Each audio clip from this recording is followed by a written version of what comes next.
You were in the meeting. Your name was actually on the agenda. You sat at the head of the table. You nodded at the right moments.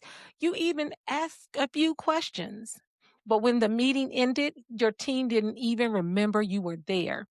Not because you were quiet, not because you failed to contribute.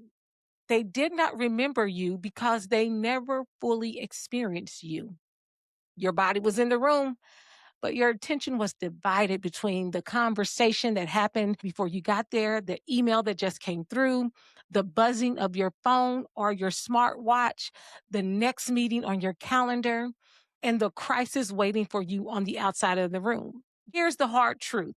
Your team can feel when you are not fully there, not only when you are traveling, not only when you miss the meeting, they can feel it when you're sitting directly in front of them with your mind elsewhere.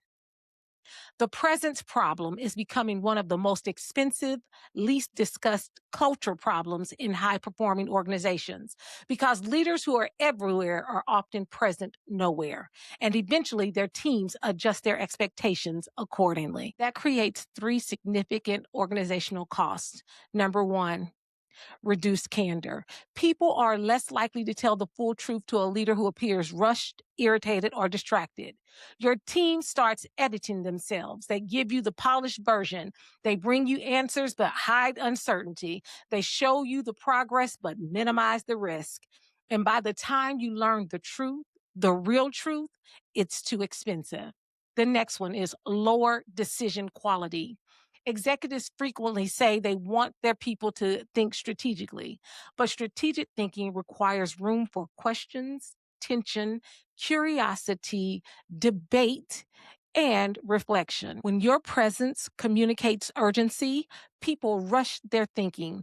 They present the safest option. They avoid challenging your assumptions. They make the conversation efficient, but not necessarily effective. And then finally, the third cost, emotional withdrawal. Employees do not always confront an unavailable leader. Sometimes they simply stop reaching. They stop asking for coaching, they stop bringing their ideas, and they stop offering additional insight. They do what is required, but they stop bringing their full energy. And that is one reason leaders can look at a room full of capable people and wonder, why is no one taking more ownership? Sometimes people are not refusing to take ownership. They have simply learned that there is no room for their ownership in your attention span.